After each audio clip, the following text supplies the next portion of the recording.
Hello everyone, welcome to Study Tube. क्या हाल चाल, कैसे आप सभी? आशा करता हूँ आप सभी अच्छे होंगे और स्वागत करता हूँ मैं आप सभी का आपकी इस यूट्यूब चैनल पे। डाइवर्सिटी एंड क्लासिफिकेशन चैप्टर का ये आखिरी क्लास है। आज की इस क्लास के साथ ये पूरा चैप्टर आपका बहुत ही अच्छे से कंप्लीट हो रहा है और लास्ट में हम लोग कुछ एमसीक्यूज देख लेंगे कि किस प्रकार के एमसीक्यू जो है आपसे पूछे जा सकते हैं इस चैप्टर के अंदर से। तो ये आखिरी क्लास है और इस पूरे चैप्टर का पीडीएफ आपको मिलेगा हमारे ऐप के ऊपर।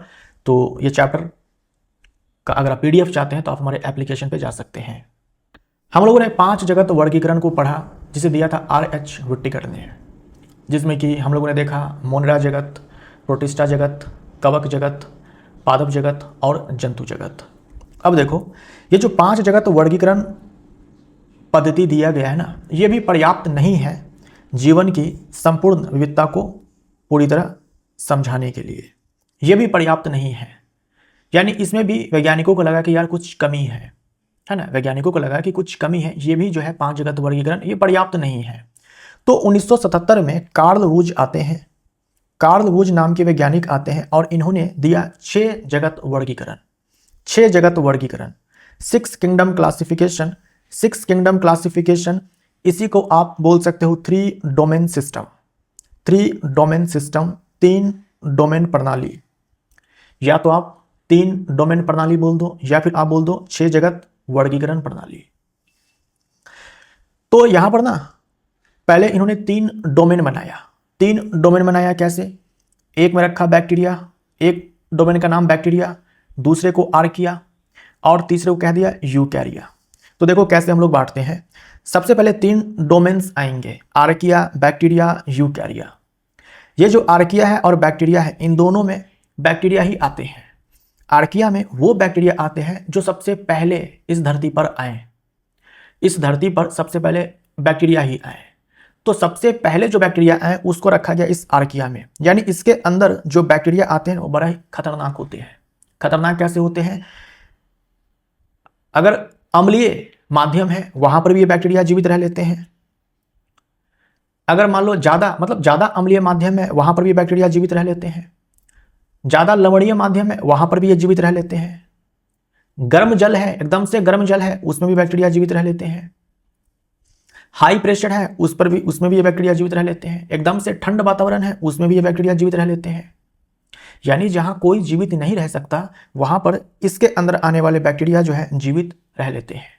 ये इसमें आने वाले जीवाणुओं की खासियत है। ये बोल सकते हो जीवाणु में जो सबसे पहले जीवाणु आए थे इस धरती पर वो सारे इसमें आते हैं। और इसमें सामान्य बैक्टीरिया, यानी कि ये दोनों के दोनों जो डोमेन्स हैं ये किंगडम मोनेरा को मिला करके है। यानी किंगडम मोनेरा को ही 2 डोमेन में बांट दिया, आर्किया और बैक्टीरिया में। आर्किया और बैक्टीरिया में उसके बाद जो बाकी के 4 जगत है, प्रोटिस्टा है, फंजाई है, प्लांटी, एनिमिलिया है, इसको रखा गया यूकैरिया में। इसको रखा गया यूकैरिया में। तो सबसे पहले 3 डोमेन सिस्टम में 3 डोमेन्स आते हैं, आर्किया, बैक्टीरिया और यूकैरिया। और यूकैरिया के अंदर जो है हम लोग प्रोटिस्टा, फंजाई, प्लांटी और एनिमिलिया की बात करते हैं। तो 6 जगत इसको इस हिसाब से बोल दिया जाता है। ये आर्किया, बैक्टीरिया 2, 3, 4, 5, 6, इस प्रकार से 6 जगत इसको बोल दिया जाता है। या फिर आप 3 डोमेन सिस्टम बोल सकते हो, आर्किया, बैक्टीरिया, यूकैरिया। तो ये क्लासिफिकेशन जो है आपको ध्यान में रखनी है।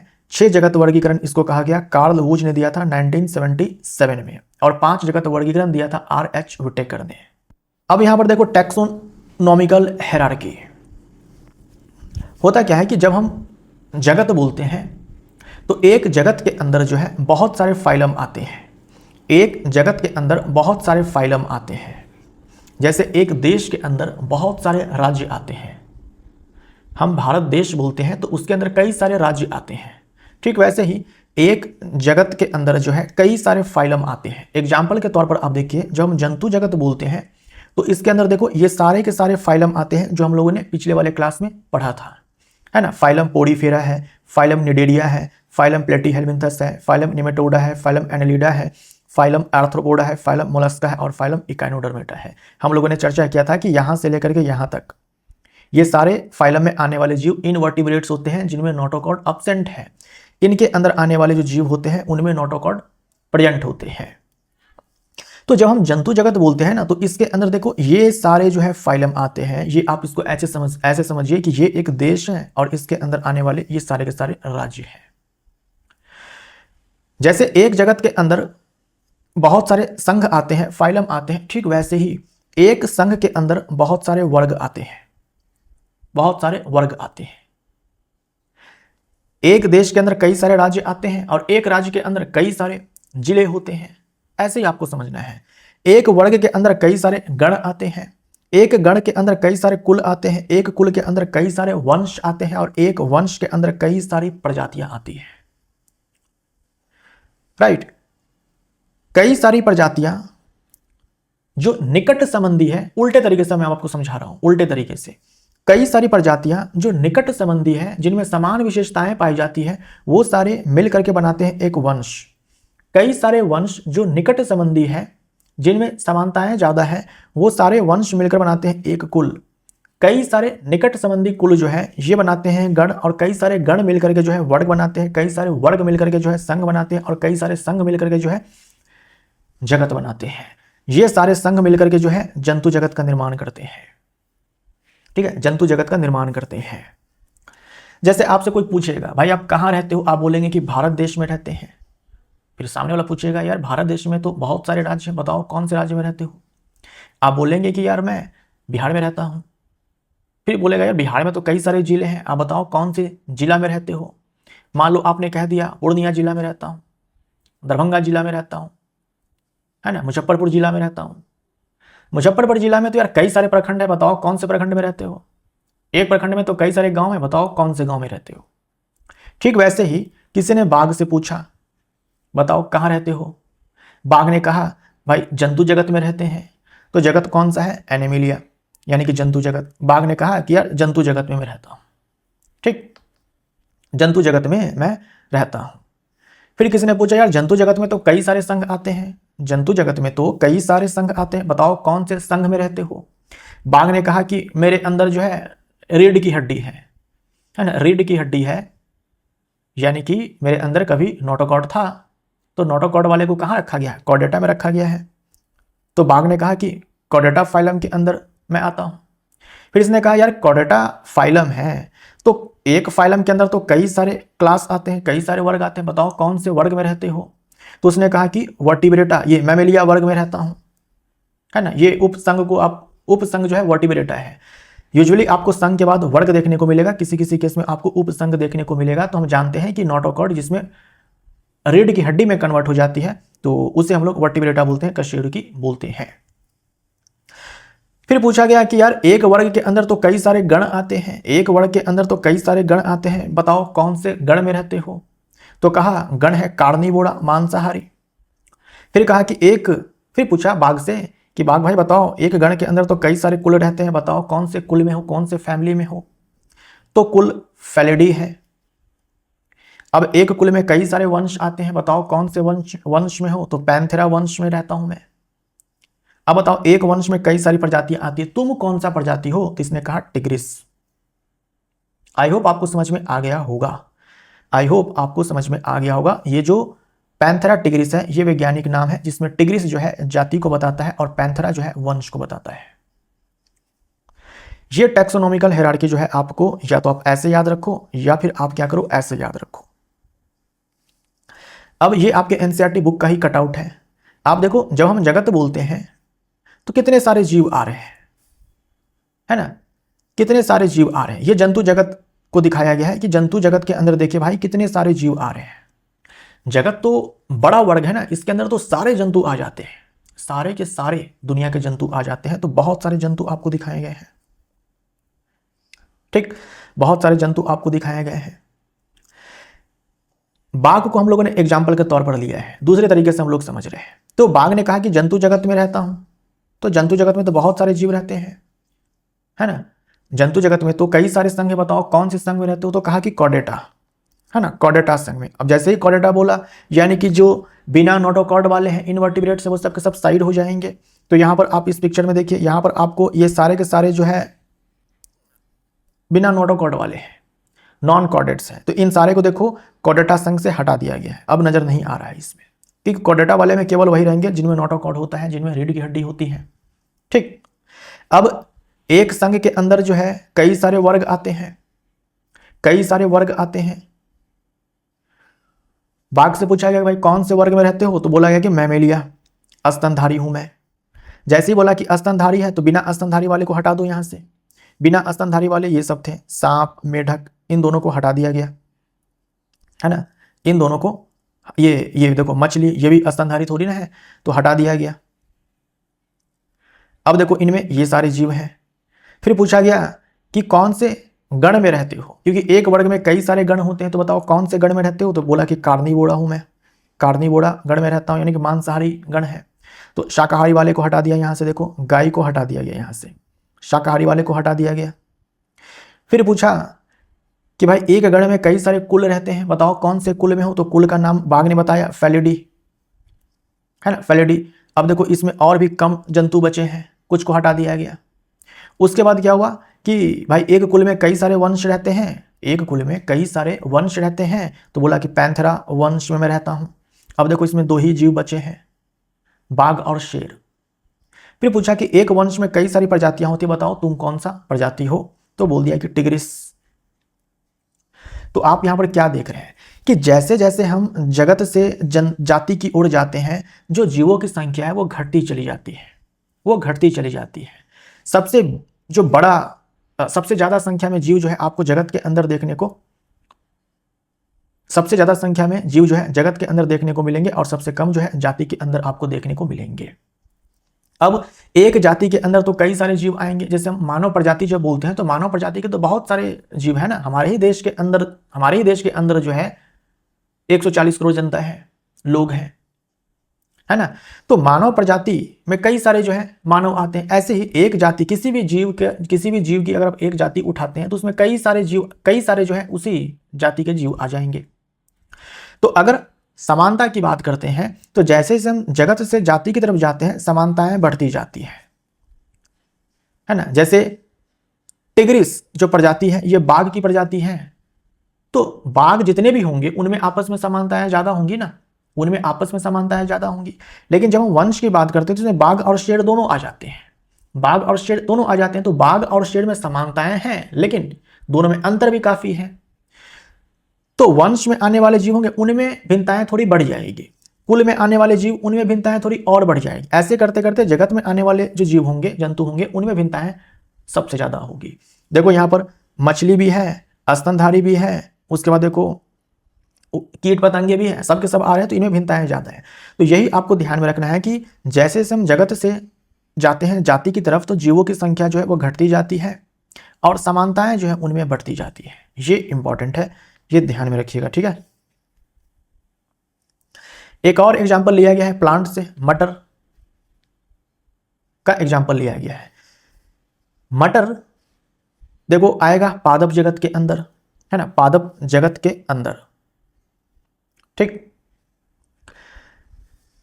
जब हम पादप जगत की बात करते हैं तो वहां पर हम या तो संघ बोलते हैं, पादप जगत के अंदर जो है खास करके संघ के स्थान पर जो है भाग बोला जाता है, लेकिन मैं आपको भाग नहीं बताऊंगा क्योंकि एनसीईआरटी में भाग नहीं लिखा हुआ है यहाँ पर, है ना। क्लास 11th में लिखा हुआ है लेकिन यहाँ नहीं है। तो मटर को आप रखेंगे पादप जगत में, मटर को आप रखेंगे पादप जगत में। अब जगत के अंदर कई सारे संघ आते हैं, तो मटर आएगा इस मैग्नोलियोफाइटा संघ में। अब एक संघ में कई सारे वर्ग आते हैं, तो मटर आता है मैग्नोलियोप्सिडा में। एक वर्ग के अंदर कई सारे गण आते हैं, तो मटर आता है फेवेलिस गण में। एक गण में कई सारे कुल आते हैं, तो मटर आएगा फेवेसी कुल में। एक कुल के अंदर कई सारे वंश आते हैं, मटर आता है पाइसम में। और एक वंश में कई सारी जातियां आती हैं, तो मटर की जाति जो है वो सताइवम है। तो पाइसम सताइवम जो है मटर का वैज्ञानिक नाम है। वैज्ञानिक नाम जो है वंश के नाम और जाति के नाम से मिलकर के बनता है। वैज्ञानिक नाम जो है, किसी भी जीव का वैज्ञानिक नाम वंश और जाति के नाम से मिलकर के बनता है। तो वंश का नाम पाइसम है, जाति का नाम सताइवम है, तो देखो वैज्ञानिक नाम पाइसम सताइवम बन गया, राइट। ये याद रखिएगा, मटर है और इसका वैज्ञानिक नाम पाइसम सताइवम है। पादप जगत के अंदर आने वाला ये जीव है। कुल जो है फवेसी है, ये आप याद रख सकते हो, बाकी सब जो है याद रखने की आवश्यकता नहीं है। ये संघ कौन सा है, वर्ग कौन सा है, गण कौन सा है। जैसे हम लोग ना इस वाले जानवर को बोलते हैं बाघ, हिंदी में क्या बोलते हैं, बाघ बोलते हैं। तमिलनाडु के लोग इसी बाघ को पुली बोलते हैं। तमिलनाडु के लोग जो है इसी बाघ को पुली बोलते हैं। फ्रेंच लोग इसी को टिगरे बोलते हैं, है ना। अंग्रेजी में इसे टाइगर बोला जाता है, हिंदी में बाघ बोला जाता है।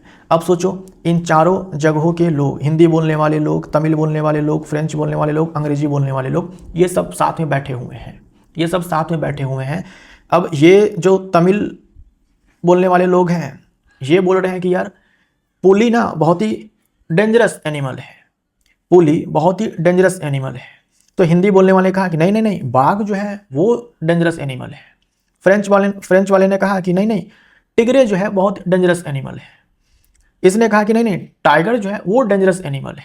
अब इन सबको पता ही नहीं है कि ये सब एक ही जानवर की बात कर रहे हैं, लेकिन इन सबको ये नहीं मालूम है, जैसे पुली बोलने वाले को, तमिल बोलने वाले को ये नहीं मालूम है कि पुली का मतलब यही वाला जानवर है, बाघ ही होता है ना।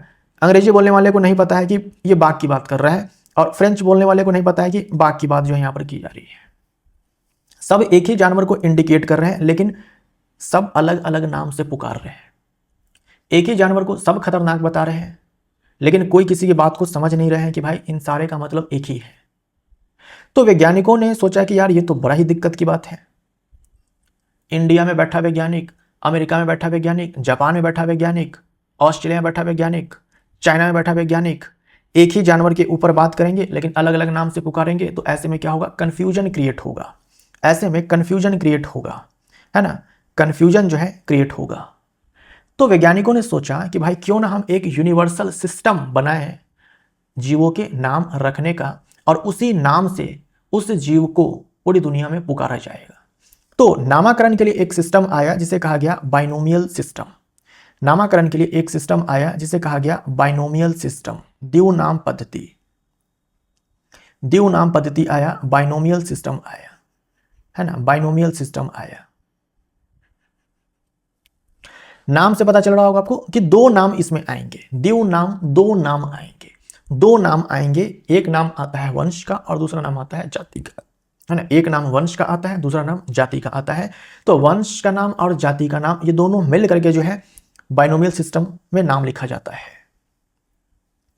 क्यों बनाया गया, तो अलग अलग भाषाओं में एक ही जीव के अलग अलग नाम होते हैं, जिससे क्या होता है कि कंफ्यूजन क्रिएट होता है। तो इस कंफ्यूजन को पार करने के लिए, ऐसा कंफ्यूजन ना क्रिएट हो, इसीलिए जो है बाइनोमियल नोमेनक्लेचर का उपयोग किया जाता है।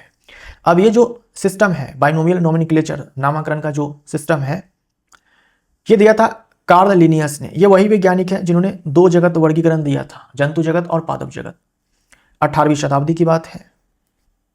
तो इसमें क्या है कि दो भाग वाले वैज्ञानिक नाम होते हैं, यानी एक नाम में जो है दो भाग होंगे, एक नाम में दो भाग होंगे, और वो नाम जो है लैटिन भाषा में लिखा जाता है।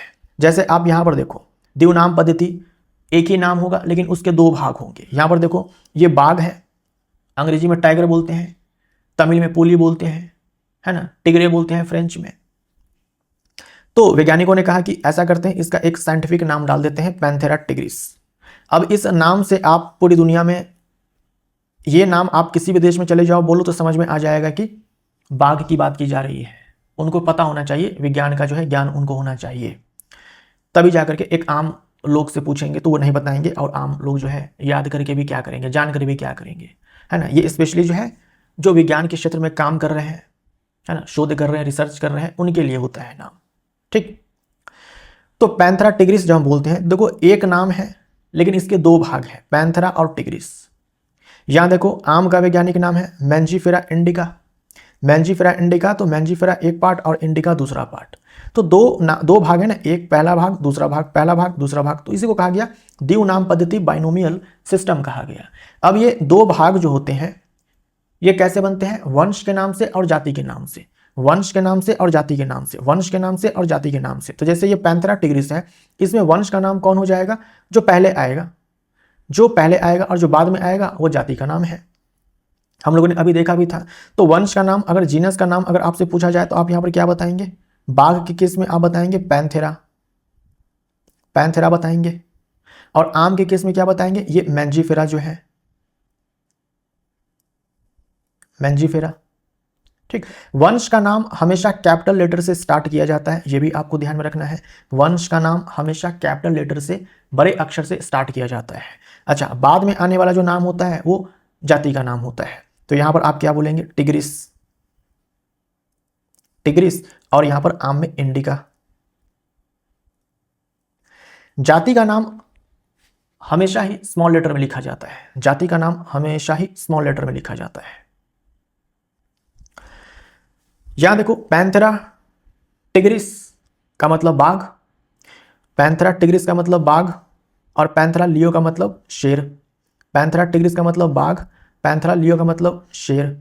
अब देखो इन दोनों में क्या समानता है, यहां देखो टिग्रिस है और यहां देखो लियो है। ये नाम से समझ में आना चाहिए, ये जाति के नाम को दर्शाते हैं, ये जाति का नाम है। टिग्रिस और लियो दोनों अलग अलग जाति हैं, ये समझ में आया, दोनों अलग अलग जाति हैं। लेकिन देखो यहां भी पैंथेरा है और यहां भी पैंथेरा है, यानी कि भाई दोनों के दोनों जाति तो अलग अलग है, यानी प्रजाति तो अलग अलग है, लेकिन दोनों प्रजाति एक ही वंश में आते हैं। तो पैंथेरा पैंथेरा ये वंश का नाम है, तो इनके वंश का नाम एक समान है, यानी ये दोनों के दोनों जो जंतु हैं एक ही वंश में आते हैं। तो हम लोगों ने देखा भी था, एक वंश में कई सारी प्रजातियां आती हैं। तो पैंथेरा वंश में ये टिग्रिस प्रजाति भी आती है और लियो प्रजाति भी आती है, समझे आप। तो एक वंश के अंदर एक वंश उन जातियों का समूह है जो आपस में निकट रूप से संबंधित होती है। तो एक वंश का निर्माण कैसे होता है, निकट रूप से संबंधित जो जातियां होती हैं वही मिलकर के जो है वंश का निर्माण करती है ना। निकट रूप से संबंधित जो जातियां होती हैं वही वंश का निर्माण करती है। और एक वंश में आने वाले जो अलग अलग प्रजाति होती है, एक वंश में आने वाली जो प्रजातियां होती हैं उनमें समान विशेषताएं जो है पाई जाती है। जैसे इन दोनों में समान विशेषताएं पाई जाती है, इन्हें कहा जाता है कि दहाड़ने वाली बिल्लियां हैं। ये दहाड़ने वाली बिल्लियां हैं, दहाड़ने की क्षमता होती है और इनके खोपड़ी की संरचना और अन्य कई संरचना जो है समान होती है अलग अलग प्रजाति, लेकिन इनमें समानताएं होती है, तो इनको एक वंश में डाल दिया गया है। आई होप आपको समझ में आ गया होगा। ये आपको याद रखना है, बाघ का वैज्ञानिक नाम पैंथेरा टिग्रिस है और शेर का जो है पैंथेरा लियो है। वंश का नाम जो है कैपिटल लेटर से स्टार्ट करते हैं, लेकिन जाति का नाम जो है स्मॉल लेटर से स्टार्ट करते हैं। हम जाति की जब बात करते हैं तो जाति जीवों के ऐसे समूह को दर्शाता है कि उसमें आने वाले जो जीव होते हैं वो आपस में ना प्रजनन कर सकते हैं, बच्चे पैदा कर सकते हैं। जो प्रजनन की क्रिया होती है वो एक ही जाति के अलग अलग जीवों के बीच होती है, ना कि अलग अलग जाति के बीच होती है, एक ही जाति के बीच होती है। जैसे बाघ जो है टिग्रिस, ये अपने आप में एक प्रजाति है, तो टिग्रिस प्रजाति के साथ ही जनन की क्रिया हो सकती है। टिग्रिस वाले लियो के साथ जनन नहीं कर सकते हैं, है ना। टिग्रिस वाले जो है लियो के साथ प्रजनन नहीं करेंगे। तो जाति जीवों के ऐसे समूह को दर्शाता है जिनमें एक जैसे जीव होते हैं, जिनमें एक जैसे जीव होते हैं। अगर हम मानव प्रजाति की बात करते हैं तो सारे मानव एक जैसे ही तो होते हैं, जो उनका पूरा बॉडी डिजाइन है ना, वो सब एक जैसा ही तो है। सारे मानव प्रजाति में 2 हाथ है, 2 पैर है, 2 कान है, 2 आंख है, 1 नाक है, जीभ है। तो जो ज्यादातर जो चीजें हैं वो तो एक जैसी हैं। ऐसे हर प्रजाति में होता है, एक जाति में आने वाले जो जीव होते हैं वो सब एक जैसे होते हैं और वो आपस में क्या है कि बच्चे पैदा कर सकते हैं, है ना, प्रजनन करने की क्षमता रखते हैं। वंश और जाति के नाम को मिलाकर जो है हम लोग वैज्ञानिक नाम बनाते हैं और उसी का उपयोग पूरे विश्व में किया जाता है। वंश का नाम और जाति का नाम, इन दोनों के नाम को मिलाकर के हम लोग वैज्ञानिक नाम लिखते हैं। मैंने आपको समझा दिया, पैंथेरा जो है वंश का नाम है, टिग्रिस प्रजाति का नाम है, मैंजीफेरा वंश का नाम है, इंडिका जो है प्रजाति का नाम है। नाम कैसे लिखा जाता है, तो द्विनाम पद्धति, 2 भाग होते हैं। पहला भाग वंश और दूसरा भाग जाति का होता है। मैंने आपसे बोल दिया कि भाई वंश का नाम जो है आप लिखेंगे बड़े अक्षर से और जाति का नाम जो है आप लिखेंगे छोटे अक्षर से। वंश का नाम जो है स्टार्ट किया जाता है कैपिटल लेटर से, उसके बाद स्मॉल लेटर। जाति का नाम जो है स्टार्ट करेंगे स्मॉल लेटर से, पूरा का पूरा स्मॉल लेटर ही होगा, आप सीधा समझो। और वैज्ञानिक नाम को ना इटैलिक में लिखा जाता है, तिरछे अक्षरों में लिखा जाता है। अब आप हाथ से लिखेंगे तो तिरछे अक्षरों में तो नहीं लिख पाएंगे, तो आप क्या करो कि आप सीधा लिखो लेकिन अंडरलाइन कर दो, सीधा लिखो लेकिन अंडरलाइन कर दो, है ना। अलग अलग जो है रेखांकित आपको कर देना है। जैसे देखो पैंथेरा टिग्रिस, ये इटैलिक में लिखा हुआ है। अब आप हाथ से इटैलिक में तो लिख नहीं सकते हैं, तो आप क्या करेंगे, आप ऐसे सीधा लिखेंगे, पैंथेरा लिखेंगे, है ना, और उसके बाद क्या करेंगे, टिग्रिस लिखेंगे। पैंथेरा वंश का नाम है, कैपिटल लेटर से स्टार्ट करेंगे। टिग्रिस प्रजाति का नाम है, स्मॉल लेटर से स्टार्ट करेंगे और स्मॉल लेटर में ही पूरा का पूरा हम लोग लिखेंगे। और उसके बाद क्या करना है आपको, अंडरलाइन ऐसे अलग अलग कर देना है, ऐसे अलग अलग अंडरलाइन कर देना है। ये वैज्ञानिक नाम लिखने का तरीका होता है। या तो आप इटैलिक में लिखो, तिरछा करके टेढ़ा करके लिखो, या फिर आप सीधा लिखो, लेकिन अलग अलग आप अंडरलाइन कर दो। आई होप आपको समझ में आ गया होगा। ये 3 जो है तरीके से जो है, मतलब 3 नियमों का पालन करते हुए जो है हम वैज्ञानिक नाम लिखते हैं। तो जो नोमेनक्लेचर वाला पोर्शन है वो हमारा समाप्त हो गया इस चैप्टर के अंदर। जीवाश्म की बात करते हैं, फॉसिल्स की बात करते हैं, प्रमाण के रूप में, एविडेंस के रूप में, फॉसिल्स एज ए एविडेंस, है ना। फॉसिल्स जो है कैसे एक एविडेंस के रूप में कार्य करता है। जीवाश्म क्या होता है, देखो, प्राचीन पौधों और जंतुओं के परिरक्षित अवशेष जो चट्टानों, रेत और मिट्टी की परतों में पाए जाते हैं। यूजुअली क्या होता है, जब कोई जंतु मर जाता है, जब कोई पेड़ पौधा डेड कर जाता है, तो धीरे धीरे वो पूरी तरह से नष्ट हो जाता है। लेकिन कभी कभी क्या होता है कि जीव जंतु जब मरते हैं, पेड़ पौधे जब मरते हैं, तो वो किसी मिट्टी की परत में दब जाते हैं, रेत में दब जाते हैं, चट्टानों से दब जाते हैं, और सब कुछ अवघटित हो जाते हैं, लेकिन फिर भी कुछ कुछ पार्ट जो है बच जाता है। लंबे समय तक जो है वो ऐसे ही पड़ा रहता है, वो पूरी तरह से अवघटित नहीं हो पाता है। तो उसी को क्या बोलते हैं, परिरक्षित अवशेष बोलते हैं। यानी वो अवशेष जो बच गए हैं, वो अवशेष जो बच गए हैं, यूजुअली तो सारे के सारे नष्ट हो जाते हैं, लेकिन कभी कभी क्या होता है कि चट्टानों के बीच, है ना, रेतों के बीच, मिट्टी की परतों के बीच जो मृत जीव जंतु हैं, पेड़ पौधे हैं, वो पूरी तरह से नष्ट नहीं हो पाते हैं, उनके कुछ अवशेष बच जाते हैं, है ना। और उनके कभी कभी छाप हमें नजर आते हैं, चिन्ह नजर आते हैं, तो उसी को जो है फॉसिल्स कहा जाता है, उसी को फॉसिल्स कहा जाता है। अब पुरानी परतों में अपेक्षाकृत सरल जीवों के, जबकि नई परतों में अधिक जटिल जीवों के जीवाश्म मिलते हैं। तो यहां से जो है सवाल पूछा जा सकता है, तो इस लाइन को जो है ध्यान दीजिएगा। आसान है, पुरानी परतों में अपेक्षाकृत सरल जीव, जबकि नई परतों में अधिक जटिल जीवों के जीवाश्म मिलते हैं। अब सीधी सी बात है ना, पुरानी परत है, पुरानी परत में सरल जीव ही मिलेंगे। अगर आप समय में जितना पीछे जाएंगे, जो जीवों की जटिलता रही होगी वो आपसे तो कम ही रही होगी ना। तो पुरानी परतों में है, यानी बहुत पहले के जीव हैं, बहुत पहले के जीव सरल रहे होंगे आज की तुलना में। जो नई परत है उसमें ज़्यादा पीछे नहीं गए होंगे, ज़्यादा पीछे नहीं मतलब कुछ ही समय पहले के जीव रहे होंगे, तो वो जटिल रहे होंगे। हम समय में जितने पीछे चलते चले जाएंगे उतने ही सरल जीव हमें मिलेंगे। तो अगर परत अगर पुरानी है, उसमें जो है सरल जीवों के जीवाश्म आपको मिलेंगे, और जो नई परतें हैं उसमें अपेक्षाकृत आपको जटिल जीवों के जीवाश्म मिलेंगे। भारत में डायनासोर, प्रारंभिक मानवों और प्राचीन पादपों के अनेक महत्वपूर्ण जीवाश्म प्राप्त हुए हैं। भारत में डायनासोर के प्रारंभिक मानव जो थे और जो प्राचीन पादप हैं उनके महत्वपूर्ण जीवाश्म मिले हैं, यानी उनके जो है परिरक्षित प्रिजर्व्ड रिमेन्स मिले हैं, परिरक्षित अवशेष मिले हैं। अब देखो, डायनासोर के बारे में वैज्ञानिकों को कैसे पता चला, अवशेषों से ही तो पता चला। जब डायनासोर इस धरती पर थे उसमें मानव नहीं थे, मनुष्य थोड़ी थे। डायनासोर मर गए, विलुप्त हो गए, उसके करोड़ों वर्ष के बाद जो है मनुष्य प्रजाति जो है इस धरती पर आती है। लेकिन फिर भी हमें आज डायनासोर के बारे में पता है जीवाश्म से, तो इसलिए इसे एविडेंस कहा गया है, एक प्रमाण कहा गया है कि डायनासोर जो है नाम का जीव धरती पर पहले होता था। तो जीवाश्म को ना प्राकृतिक अभिलेख की तरह कार्य, जीवाश्म जो है प्राकृतिक अभिलेख की तरह कार्य करते हैं। जो अभिलेख होते हैं वो हमें इतिहास के बारे में बताते हैं। तो ऐसे जीवाश्म जो है हमें इतिहास के बारे में, क्या मतलब प्राचीन समय की चीज़ों के बारे में जो है जीवाश्म हमें बताता है, करोड़ों वर्ष पहले की बात हमें बताता है। तो इसलिए इसे प्राकृतिक अभिलेख कहा गया है, नेचुरल रिकॉर्ड कहा गया है। यह करोड़ों वर्षों में जीवन के विकास और जैव विविधता में हुए परिवर्तनों के महत्वपूर्ण प्रमाण है। जीवाश्म से पता चलता है कि आज से करोड़ों वर्ष पहले कैसे जीव थे, उनका आकार क्या था, कहाँ रहते थे, इन सब की जानकारी हमें मिलती है और उसे हम आज से कंपेयर करते हैं तो हमें पता चलता है कि जीवन का विकास यानी कि इवोल्यूशन कैसे हुआ है और कैसे डाइवर्सिटी में जो है चेंज होते आ रहा है। राइट, यहां पर देखो आपको कुछ जीवाश्म दिखाया गया, ये प्लांट का लग रहा है, ठीक। ये डायनासोर का जीवाश्म जो है, छाप देखो यहां पर, तो इसी को जो है जीवाश्म कहा जाता है। कभी कभी तो उनके परिरक्षित अवशेष साफ देखने को मिलेंगे, कभी कभी जो है छाप उनके देखने को मिलेंगे, बस छाप जो है देखने को मिलेंगे। अब देखो, एक वैज्ञानिक है भारत के, बिरबल साहनी, इनके बारे में जो है कुछ पॉइंट्स याद रखिए। बिरबल साहनी जिन्होंने जीवाश्म पादपों का अध्ययन किया था, इन्होंने जीवाश्म पादपों का अध्ययन किया था और इन्होंने लखनऊ में बिरबल साहनी जीवाश्म विज्ञान संस्थान की स्थापना की। तो इनके बारे में जो है ये पॉइंट याद रख सकते हो।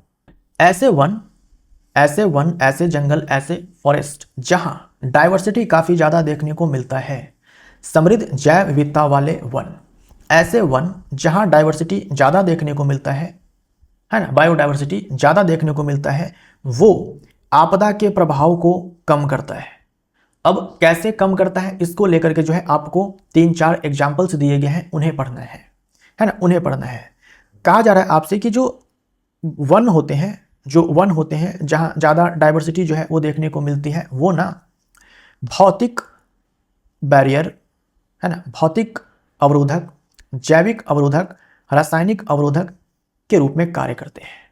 कहा जा रहा है आपसे कि जो बायोडाइवर्सिटी जिन वनों में ज़्यादा है, वो जो वन होते हैं वो फिजिकल, बायोलॉजिकल, केमिकल बैरियर के रूप में कार्य करते हैं, है ना। भौतिक अवरोधक जैसे कि सुनामी है ना, जैविक अवरोधक जैसे कोई बीमारी है, रासायनिक अवरोधक जैसे कि कोई प्रदूषक है, इन सारे के लिए अवरोधक के रूप में कार्य करते हैं, यानी रोकने का काम करते हैं। और इसी को लेकर के कुछ एग्जाम्पल्स आपको पढ़ने हैं, है ना, इसी को लेकर के कुछ एग्जाम्पल्स आपको पढ़ने हैं। तो पहला एग्जाम्पल देखो, फिजिकल बैरियर के रूप में जो है ये रिच बायोडाइवर्सिटी वाले फॉरेस्ट कैसे बैरियर के रूप में काम करते हैं, फिजिकल बैरियर के रूप में, ये एग्जाम्पल आपको दिया गया है। 1999 में उड़ीसा में आया था सुपर साइक्लोन, जिसमें लगभग 10,000 लोग मारे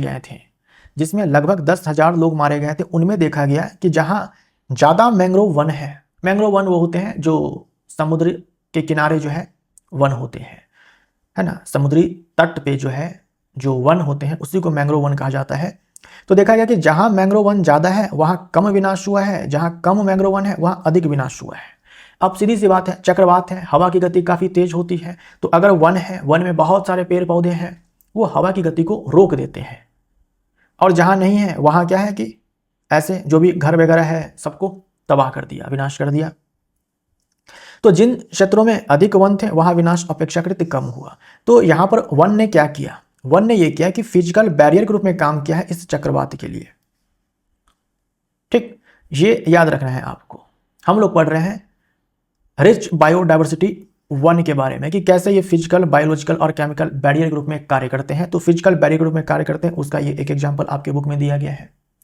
बात की जा रही है भारत के पश्चिमी घाट में जो डाइवर्सिटी है वन के अंदर, उसके बारे में कि ये ना जो वेस्टर्न घाट है वहाँ जो फॉरेस्ट है उसमें जो डाइवर्सिटी है वो एक रोग है, एक बीमारी है, नाम है क्यासानूर वन रोग।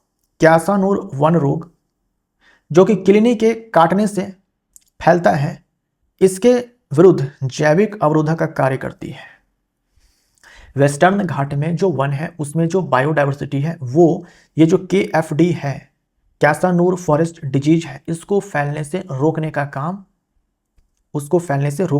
ये वन के अंदर जो डाइवर्सिटी है वो करता है। वन नहीं, वन में जो डाइवर्सिटी है, केवल वन नहीं, उसमें जो डाइवर्सिटी है, ये जो KFD है ना, इसे मंकी फीवर भी कहा जाता है,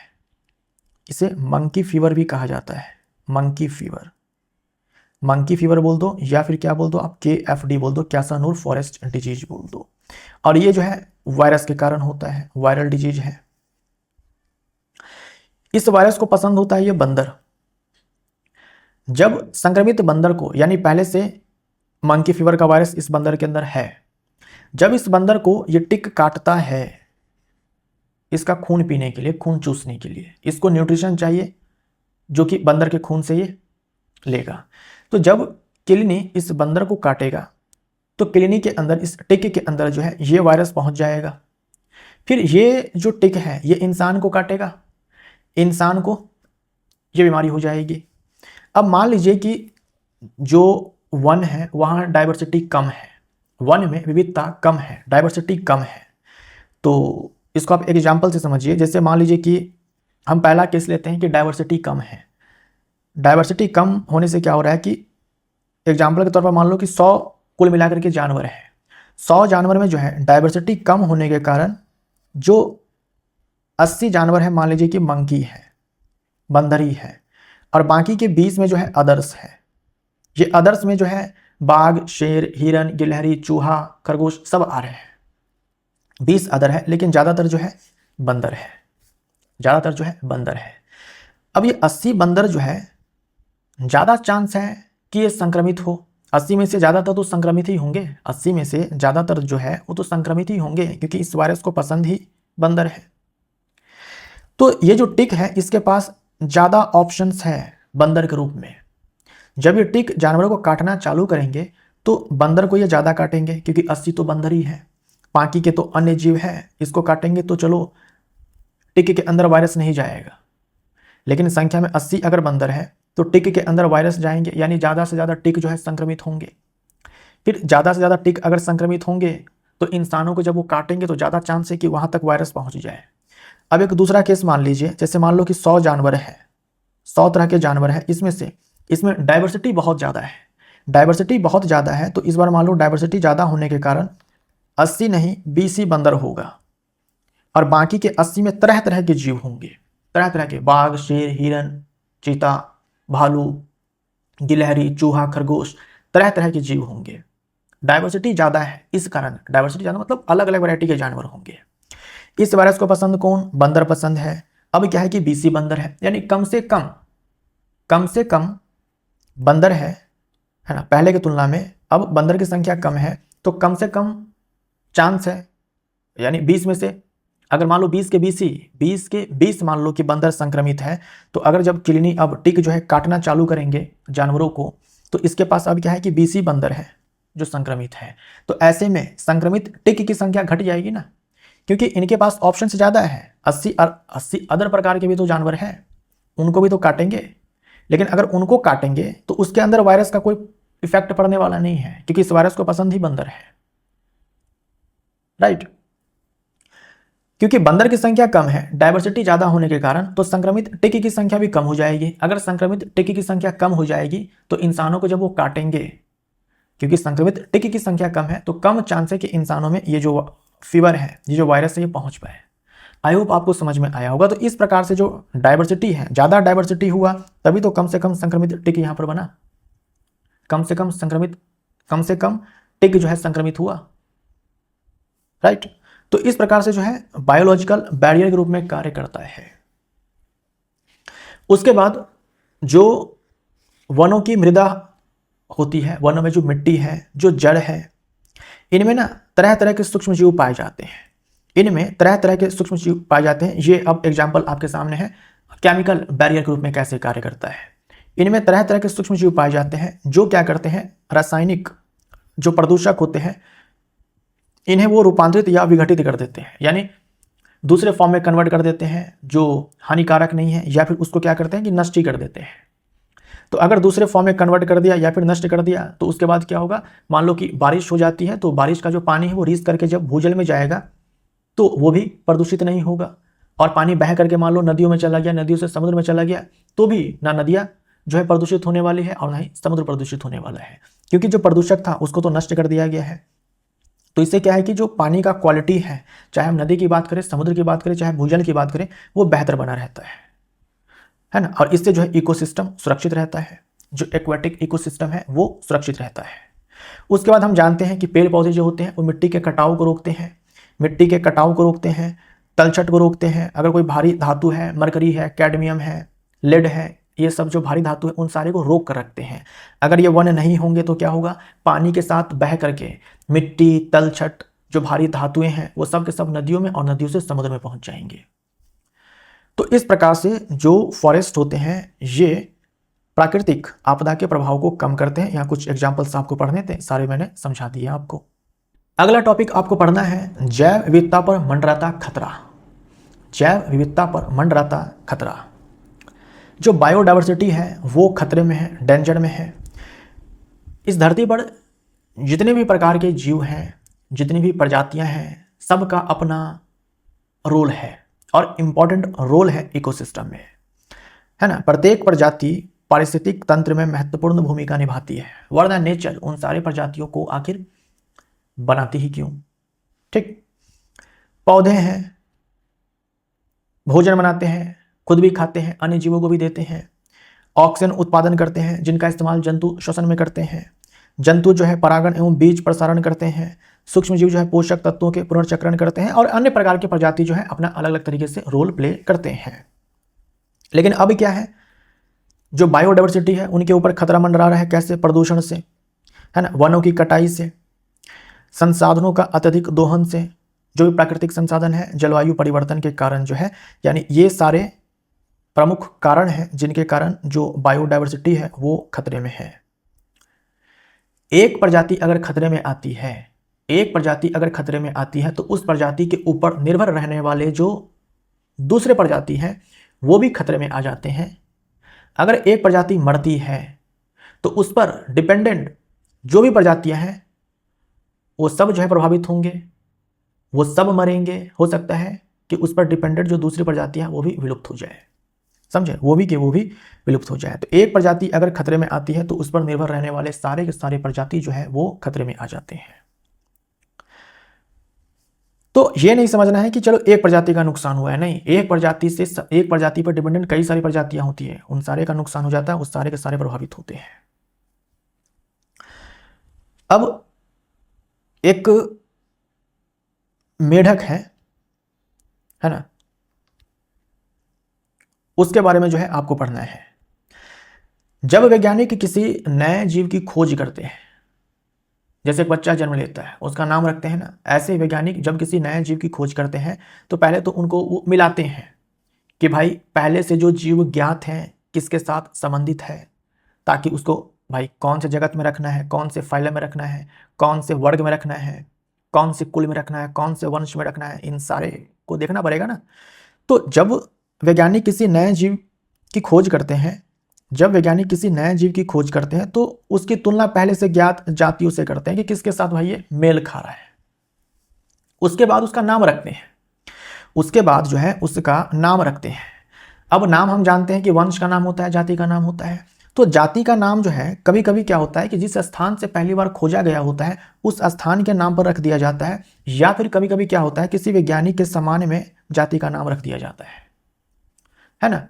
जिस स्थान पर खोजा गया पहली बार उस स्थान के नाम पर या फिर किसी वैज्ञानिक के सम्मान में जो है जाति का नाम रख दिया जाता है। हम जानते हैं वैज्ञानिक नाम में जो है वंश का नाम और जाति का नाम दो भाग होते हैं, तो जाति के नाम की बात यहाँ पर की जा रही है। अब एक मेढक है जिसे खोजा गया था। देखो यहाँ पर केरल राज्य के अंदर जो पश्चिमी घाट है वहाँ पर सह्याद्री पर्वतमाला है ना, सह्याद्री पर्वतमाला है, वहाँ से खोजा गया था एक मेढक को। इस मेढक का नाम जो है ये बैंगनी मेढक है। इसका नाम डाला गया, देखो इसका नाम डाला गया नासिका बैट्रिकस साहेद्रेंसिस, नासिका बैट्रिकस साहेद्रेंसिस, है ना, 2-4 बार बोलना पड़ेगा तब जाकर के जो आप सही से बोल पाएंगे। नासिका बैट्रिकस साहेद्रेंसिस। अब यहाँ पर ये जो जाति का नाम है साहेद्रेंसिस, ये रखा गया है स्थान के नाम पर। ये जो सह्याद्री पर्वतमाला है इसके नाम पर जो है ये जाति का नाम रखा गया है ना। ये जो नासिका बैट्रिकस साहेद्रेंसिस नाम है, इनमें जाति का नाम जो है सह्याद्री पर्वतमाला के नाम पर रखा गया है।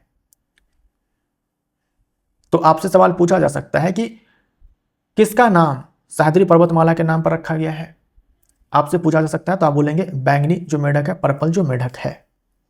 ये जो मेढक है साल के अधिकांश समय जो है भूमिगत रहता है, भूमि में रहता है। केवल मानसून के समय बच्चे पैदा करने के लिए जो है ये भूमि से बाहर आता है ना, भूमि से बाहर आता है। और इसको खोजा गया था 2003 में इसको खोजा गया था।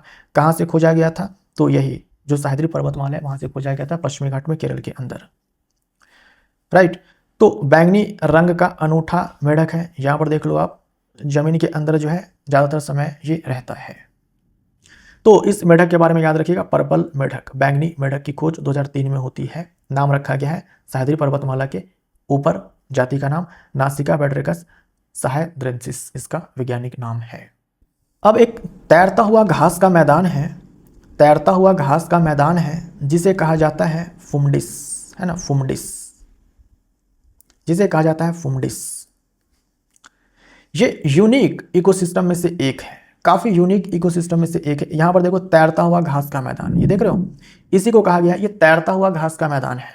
तैरता हुआ घास का मैदान है, बड़ा ही यूनिक टाइप का इकोसिस्टम है। ये कहाँ पर है?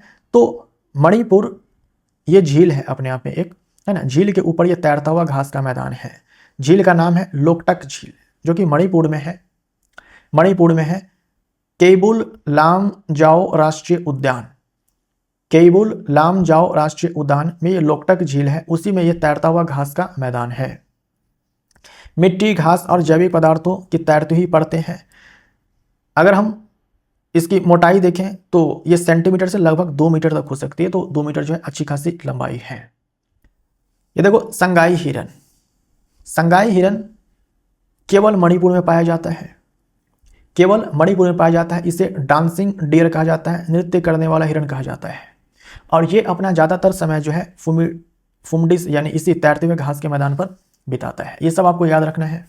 संगाई हिरन जो है केवल मणिपुर में मिलेगा, इसे डांसिंग डियर नृत्य करने वाला हिरन कहा जाता है, और ज़्यादातर समय जो है इसी तैरते हुए घास के मैदान पर बिताता है। अब देखो ये तैरता हुआ घास का मैदान है, ये हिरन आसानी से इस पर चल लेता है, ये हिरन आसानी से इसके ऊपर चल लेता है, क्योंकि इनके पास कुछ विशेषता है।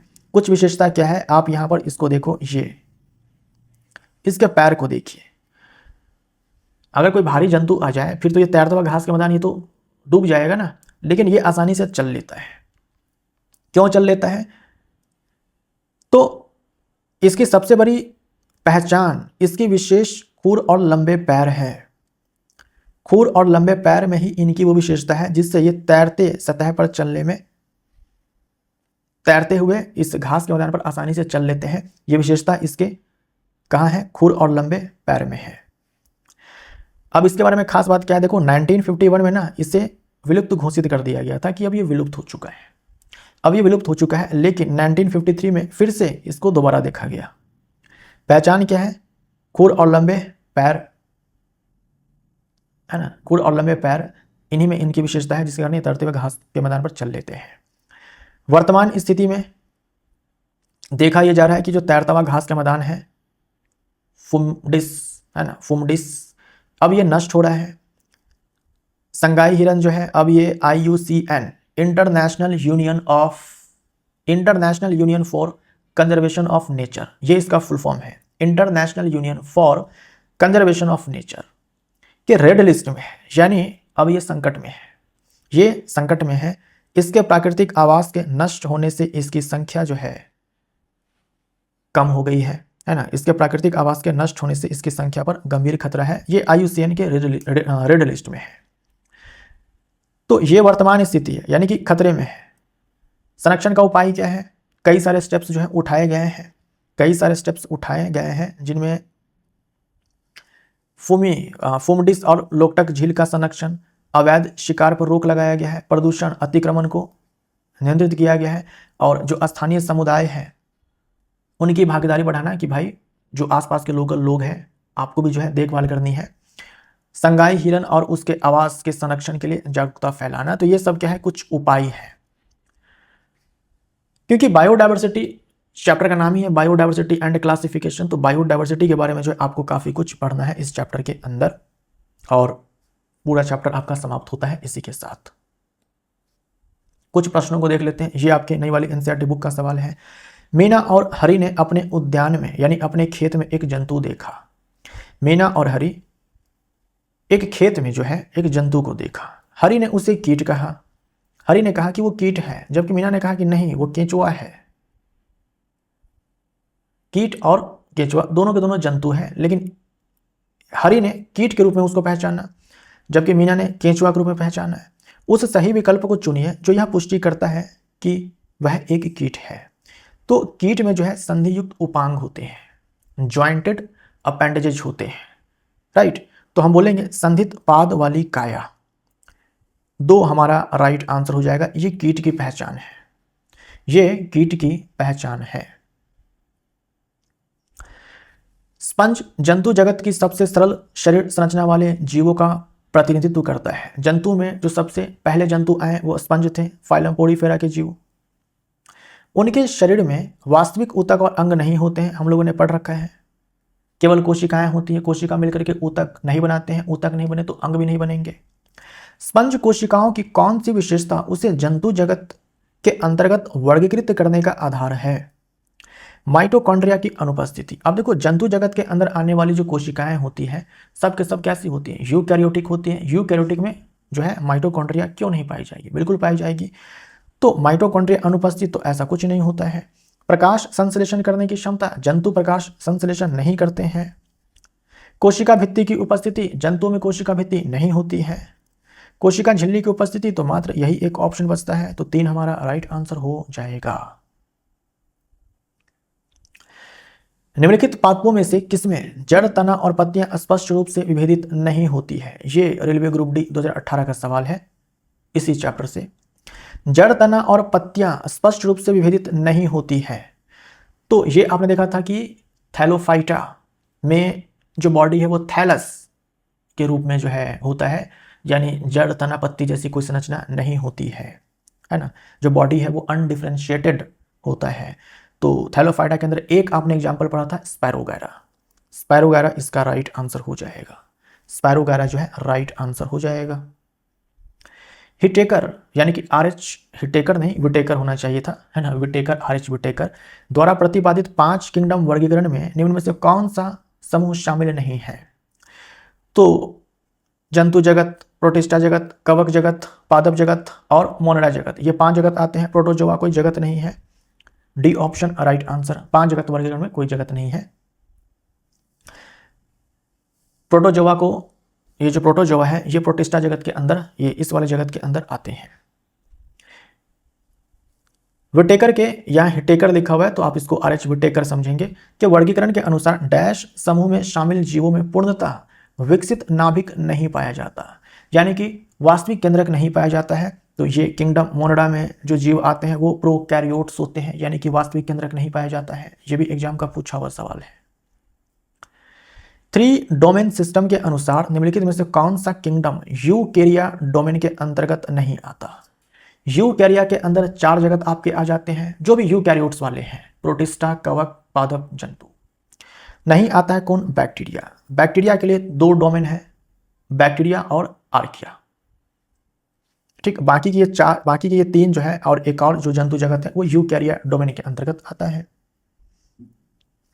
निम्नलिखित में से कौन सा जीव संघ मोलस्का का उदाहरण है?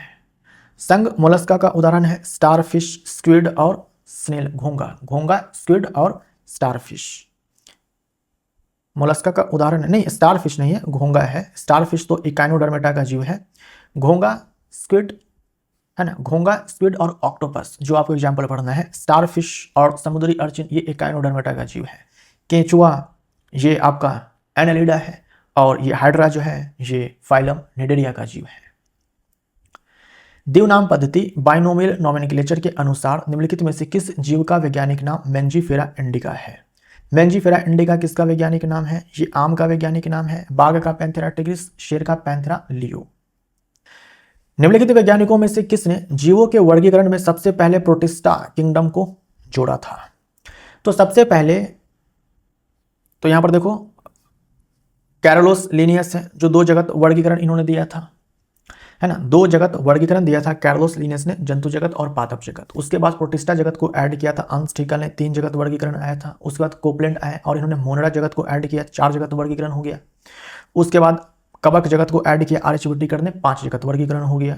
तो प्रोटिस्टा जगत किसने ऐड किया था? तो अंस ठीकल ने ऐड किया था। स्थानिक प्रजाति किसे कहा जाता है? तो ऐसी प्रजाति जो किसी विशेष क्षेत्र में पाई जाती है और अन्य किसी भी स्थान पर प्राकृतिक रूप से नहीं पाई जाती है, उससे स्थानिक प्रजाति कहा जाता है। तो जो केवल किसी विशेष भौगोलिक क्षेत्र में प्राकृतिक रूप से पाई जाती है, अन्य किसी स्थान पर वो प्राकृतिक रूप से नहीं पाई जाती है, तो उससे हम लोग क्या बोलते हैं? एंडेमिक स्पीशीज, स्थानिक प्रजाति बोलते हैं। निम्नलिखित में से कौन सा युग भारत की स्थानिक प्रजातियों का सही उदाहरण है? तो नीलगिरी तहर, सिंहपुच्छ मकाक, है ना, लायन टेल्ड मकाक और नीला कुरिंजी। ये हमारा राइट आंसर हो जाएगा। तो फाइनली ये पूरा चैप्टर आपका कंप्लीट होता है।